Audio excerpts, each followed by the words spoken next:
नमस्कार। आज हम लोग चुनावी दौर में इस चर्चा को आगे बढ़ाते हैं और इस समय हम देख रहे हैं माहौल चुनाव का ऐसा बना हुआ है पूरे बनारस क्या पूरे उत्तर प्रदेश पूरे भारत देश में। खैर हम लोग बनारस में रहते हैं तो हम बनारस के आसपास में जहाँ भी क्षेत्रों में जा रहे हैं आजकल देख रहे हैं बड़ी चर्चा हो रही है बेरोज़गारी के बारे में कि देश में बेरोज़गारी बढ़ रही है, इस सरकार में बेरोज़गार युवा बढ़ रहे हैं। तो बेरोज़गारी को लेकर आप क्या कहना चाहते हैं? क्या बेरोज़गारी से क्या तात्पर्य है?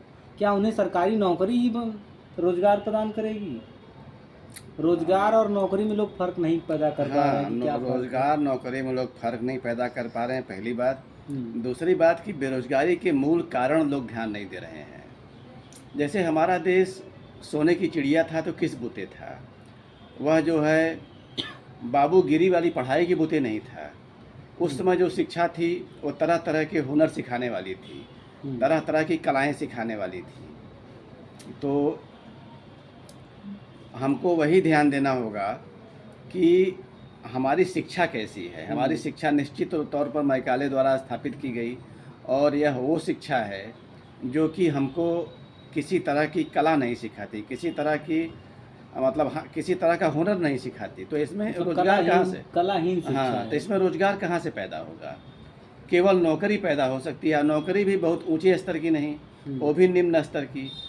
और इसके साथ उस नौकरी में भी जो चीज़ हमको जो काम करना होता है, उसमें भी हमारी ये शिक्षा कहीं से काम नहीं आती। हम उस नौकरी के लिए अलग से सीखते हैं। अब हमारे देश की अगर जनसंख्या की बात करें तो हमारे देश की पॉपुलेशन लगभग 125 करोड़ के ऊपर है हाँ, और लगभग 20 करोड़ ऐसे पब्लिक हैं, ऐसे युवा हैं जो इस समय एस्पिरेंट है, पढ़ाई कर रहे हैं, तैयारी कर रहे हैं नौकरी के लिए। हुँ। तो क्या हर साल 20 करोड़ या 10 करोड़ युवाओं को नौकरी दे पाना सवाल संभव ही है? नहीं पैदा होता। तो क्या किया जाना चाहिए? असल में कैसे एक चीज़ और है जो अभी आपने कहा कि नौकरी और रोज़गार। रोज़गार? हमारे यहाँ रोज़गार और नौकरी को पर्यायवाची समझ लिया जाता है। जबकि रोज़गार और नौकरी पर्यायवाची नहीं है। रोज़गार पहले का आप रोज़गार और नौकरी में अंतर बताइए लोगों को। भाई नौकरी जैसे कि कोई ऑफिस हो, कोई कार्यालय हो, कोई कंपनी हो, वहाँ हमको जो काम सौंपा गया उस काम को हम कर रहे हैं, हुँ, ये हो गई नौकरी। हुँ, और रोज़गार लोगों की ज़रूरत के हिसाब से, देश की स्थितियों के हिसाब से हम कोई काम खुद शुरू कर रहे हैं और उस काम में जो भी हमको लाभ हानि हो रहा है तो रोज़गार। वो हमारा रोज़गार है। तो अच्छा रोज़गार अगर में हमको कुछ हुनर सीखना है, हुँ। सीख के उसके हिसाब से अपनी जीविका के लिए, अपने समाज के कल्याण के लिए, अपने देश के कल्याण के लिए हमको कोई काम करना है। अगर हम देश हित के बारे में बात करें, देश की प्रगति के बारे में चर्चा करें, हुँ। तो हमारे देश की प्रगति रोज़गार से होगी या नौकरी से होगी? नौकरी से तो प्रगति का कोई बहुत बड़ा सवाल ही नहीं है कि हुँ, नौकरी में अंततः आप किसी के नौकर ही होते हैं। हुँ, प्रगति का असली सूत्र जो है रोज़गार ही है, हुँ, उद्योग धंधा है, व्यवसाय है। और इसमें एक बड़ी मज़ेदार बात आपको ये भी मिलेगी हुँ, कि हमारे भी देश में हाँ, जो विकसित राज्य हैं, हुँ, जैसे बहुत दूर जाने की ज़रूरत नहीं है, गुजरात है, महाराष्ट्र है, हुँ, ऐसे जो विकसित राष्ट्र हैं, हाँ, इन जगहों पर नौकरी के लिए उतनी आपाधापी नहीं है। हुँ, वो रोज़गार को अच्छी खासी वरीयता देते हैं और नौकरी वही पसंद करते हैं जो बहुत उच्च स्तर की हो। इसकी मारामारी उत्तर प्रदेश, बिहार, मध्य प्रदेश, राजस्थान ऐसे राज्यों में ही है जिनको बीमारू राज्य कहा गया या यूँ कहें कि इनको बीमारू बनाया गया। बीमारू बनाने के पीछे एक लंबा इतिहास है, तो उसकी चर्चा यहाँ नहीं होगी।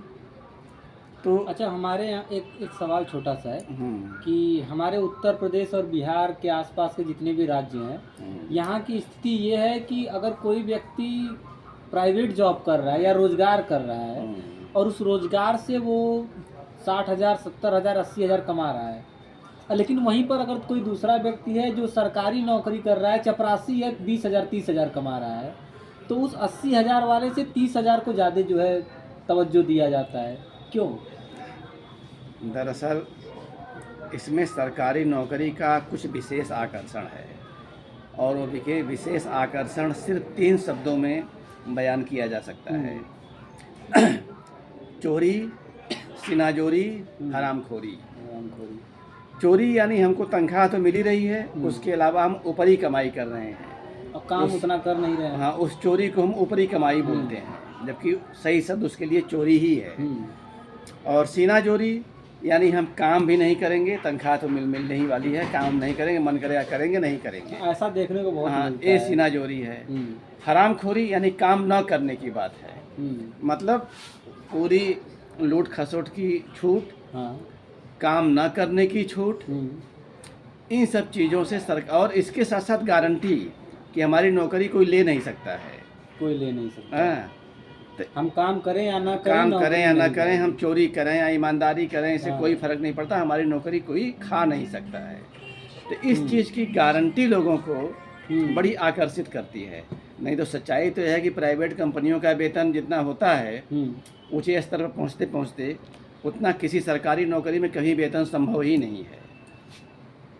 खैर, तो सरकारी नौकरी को बहुत ज़्यादा तवज्जो देना बहुत उचित नहीं है। कोई उसका अच्छा, मतलब नहीं सरकार है। ये जो काम कर रही है प्राइवेटीकरण वाला, हाँ, सभी कंपनियों को प्राइवेट कर रही है। असल में प्राइवेटीकरण या निजीकरण यह एक मजबूरी की स्थिति है, और सरकारी कंपनियां, सरकारी लोग मतलब नौकरियों तो क्या में ये निजीकरण को आप सही नहीं, हाँ, सही का मतलब यह है ना, सरकारी नौकरियों में जो लोग लगे हैं उनकी लापरवाही और उनकी मतलब काम न करने की मानसिकता के नाते ही निजीकरण एक मजबूरी है।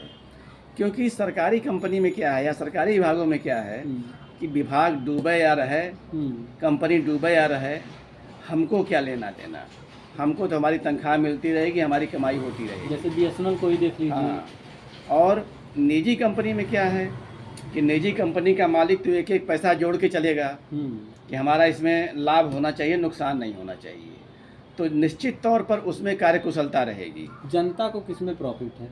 जनता के निजीकरण लिए में या निजीकरण में जब कार्यकुशलता रहेगी तो काम बढ़िया होगा, सुविधाएं अच्छी मिलेंगी, एक पहला सत्य है। लेकिन दूसरी समस्या क्या आती है कि अगर निजी कंपनियों पर लगाम नहीं रहेगी, किसी का नियंत्रण नहीं रहेगा, जैसे सरकार का ही नियंत्रण है, अगर नियंत्रण नहीं रहेगा तो अपने लाभ में अंधे होकर वे जनता का शोषण भी कर सकते हैं। मतलब निजीकरण हो लेकिन कहीं न कहीं नियंत्रित उस पर सरकार हाँ, के निजीकरण नियंत्रण हो में ही लेकिन हो। सरकार का उस पर अच्छा खासा नियंत्रण भी सरकार हो। का नियंत्रण है। ये चीज़ होनी चाहिए। तो अच्छा, महंगाई के बारे में अगर हम बात करें तो इसे किस दृष्टि से आप देख रहे हैं? क्या महंगाई वाकई में बढ़ी है या फिर ऐसे ही हल्ला मचा हुआ है महंगाई? असल में क्योंकि लोगों का वो इनकम भी तो बढ़ा है। बड़ी हास्यास्पद स्थिति आती है हाँ।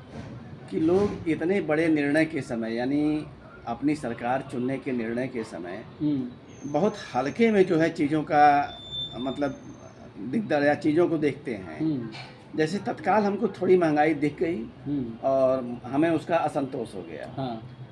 जबकि हम इस पर ध्यान नहीं देते कि ये महंगाई क्या हमेशा की तुलना में ज़्यादा बढ़ी है या कम बढ़ी है, यह महंगाई पूरे विश्व की महंगाई की तुलना में ज़्यादा है या कम है। तो जब हम सारी चीज़ों की तुलना करेंगे तभी उसका साफ मूल्यांकन होता है, उसकी स्थिति साफ होती है कि यह वास्तव में क्या है। बिना उसको देखे हुए अगर हम निर्णय करते हैं या हल्ला मचाते हैं तो यह निश्चित रूप से हमारी अपरिपक्व स्थिति का द्योतक है। तो महंगाई बहुत ज़्यादा बढ़ी नहीं है क्योंकि इनकम भी बढ़ा है लोगों भाई का। आप दुनिया में देखेंगे तो पुराना जो आंकड़ा मिलता है, मोटा मोटी जो आंकड़ा, मोटी आंकड़ा, बहुत विवेचन में मतलब बहुत सूक्ष्मता में जाने की जरूरत नहीं है। तो जो अनुपात, जो बढ़ने का चक्र पहले था उसकी तुलना में यहाँ बढ़ोतरी कम हुई है। सारी दुनिया में महंगाई जितना बढ़ी है उसकी तुलना में यहाँ कम है। तो फिर महंगाई क्या बात रह गई। अगर हम बिजली के बारे में इसमें थोड़ा सा बात करें तो पहले के समय बिजली की स्थिति क्या थी और अब के समय बिजली की स्थिति? बिजली का मान लीजिए यूनिट महंगा हुआ है, बिजली का खर्च थोड़ा ज़्यादा आया है, लेकिन स्थिति ये भी तो है कि पहले बिजली मिलती ही कितनी थी भाई। जब आपको मिलती ही नहीं थी तो खर्च भी कम था, दूसरे एसी वगैरह लगाने की हिम्मत नहीं थी। मैं जब क्लास 6, 7, 8 के आसपास था उस टाइम की स्थिति ये थी कि एक सप्ताह दिन में आएगी और अगले सप्ताह रात में आएगी। सोचिए, किसान को वेट करना पड़ता था कि बिजली दिन का हो तो आपकी है ही नहीं, उसका खर्च ही नहीं है तो बिल भी कम रहता करेगा। पहली बात, और जब बिजली की ऐसी स्थितियां हैं तो बिजली के तरह तरह के उपकरण, तरह तरह की व्यवस्थाएं आप करेंगे ही नहीं। भाई एसी लगा के आप क्या करेंगे, जबकि पता लगा 2-2 दिन बिजलियाँ नहीं रह रही बिजली है। नहीं रह रही है। तो इस नाते बिजली खर्च उस समय ज़रूर कम रहे होंगे हाँ, आपके, हाँ। लेकिन इस नाते कम थे कि बिजली थी ही नहीं। अब आज बिजली है तो उसको तो देखिए। और पहले के समय में किसानों को वेट करना पड़ता था बिल्कुल, बिल्कुल, ये तो कि है ही है। एक सप्ताह अभी रात का टर्न है, अब दिन का होगा तो हम खेत में पानी और भरेंगे। क्या, ये तो है ही है, हम लोग भी देखे हैं, ये चीज़ तो चलती ही थी। अच्छा, इस वर्तमान सरकार ने क्या दिया है लोगों को? ये इससे क्या सवाल प्रॉफिट हुआ? ये सवाल खूब लोग उठाते हैं कि इस सरकार ने हमें क्या दिया, या क्या सरकार ने आखिर क्यों इस सरकार को हम दोबारा लाएं? सीधी सी बात है, इसमें भी हर जगह आपको साफ साफ देखने की बात है। चीज़ों को साफ देखेंगे तो आपको निर्णय करने में आसानी होगी। क्यों लाएं, इसका सीधा उत्तर है कि अगर ये सरकार पिछली सरकारों से बेहतर काम की है तो लाएं, नहीं की है मत लाएं। लेकिन इसके लिए पिछली सरकारों और इस सरकार का सबका आपको अध्ययन करना पड़ेगा, थोड़ा मेहनत करनी पड़ेगी, थोड़ा समय देना पड़ेगा। ये कोई खिलवाड़ नहीं है, 5 साल का निर्णय है, और 5 साल के अगर बुरी सरकार आ गई तो 50 साल देश को उसका दुर्भाग्य झेलना पड़ सकता है, उसका दंश झेलना पड़ सकता है। तो थोड़ा अपने आप को समय दीजिए, कम से कम 50 मिनट दीजिए ये सोचने के लिए कि तुलनात्मक अध्ययन कर लें। हाँ, तुलनात्मक अध्ययन के लिए कि पिछली सरकारों में क्या था, आज की सरकार में क्या है। आवेग में आकर, लोगों हाँ। के चढ़ाने में आकर, बस वही चीज़ है। हाँ, व्हाट्सएप अपने और इंस्टाग्राम संकीर्ण पर स्वार्थों के चक्कर हम्म, में पड़ के अगर आप निर्णय करेंगे तो निश्चित रूप से वो हमारे लिए। राष्ट्रहित को देखते हुए हमें जो है और अपना एक मतदान बात हमेशा गौर करना है कि राष्ट्रहित हमारे हित से अलग नहीं होता।